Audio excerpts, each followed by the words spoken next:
Bonjour, j'espère que vous allez bien. C'est la fabrication du savon illuminateur. Ça, c'est l'eau qu'on a mesurée. Vous allez vous assurer de toujours mettre des gants, un cache-nez et des lunettes pour la protection et les consignes de sécurité. Et aussi, on fait toujours le savon loin des enfants parce que ce sont des produits qui sont très dangereux. Ici, c'est la soude caustique.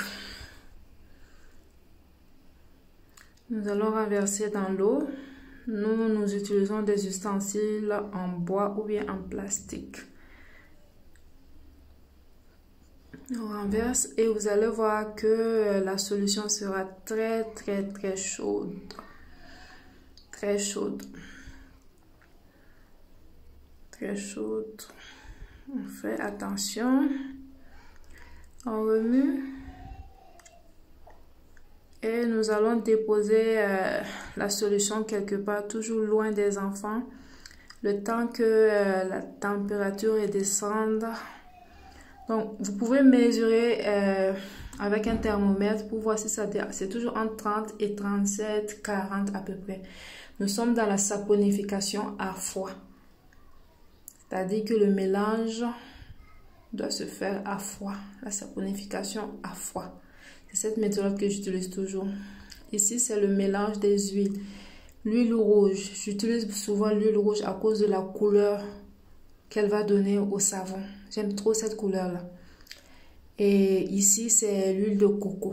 Ici, nous allons utiliser l'huile rouge et l'huile de coco. L'huile de palme et l'huile de coco. Voilà. Donc, on mélange toujours à température pièce. Ici, nous sommes dans un pays chaud, donc ça devrait aller.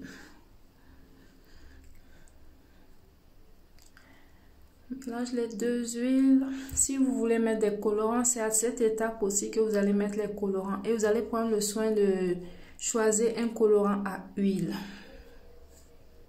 Parce qu'il existe aussi des colorants à eau. Donc, rassurez-vous d'avoir le bon colorant. On mélange très bien. On peut utiliser l'appareil, un batteur sur pied ou bien un batteur à main. Ça dépend de comment vous l'appelez. Mais souvent, je le fais à la main directement et ça va aussi.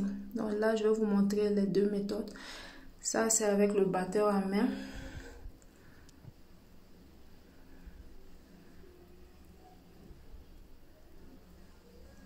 Tranquillement.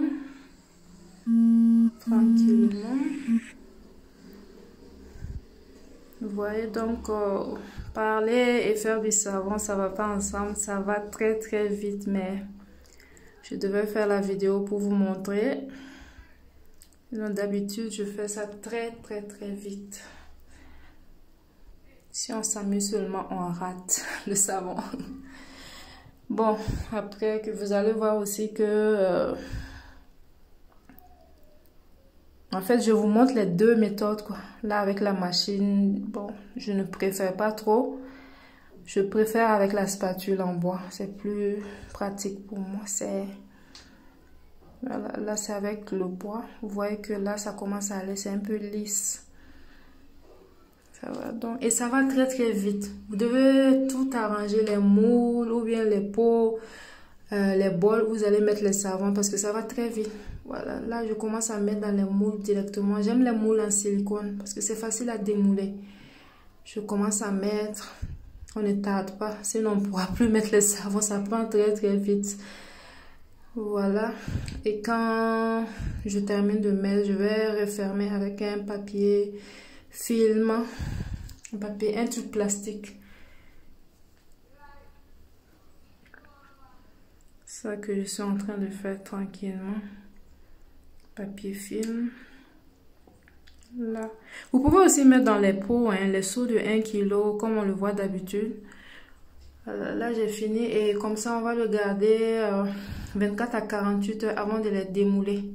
Et quand on va les démouler, on les laisse peut-être dans un endroit pendant 3 à 4 semaines avant de pouvoir utiliser les savons. C'est très important. Je vois souvent des gens utiliser les savons après 2 jours, 3 jours. C'est pas intéressant. Pour plus de sécurité, attendez 3 à 4 semaines minimum. Voilà. Et c'est pour avoir ce type de savon après, avec une très belle couleur et tout. Vous pouvez aussi parfumer, mais moi je n'aime pas trop mettre les parfums. Voilà, sinon vous pouvez aussi parfumer sans problème.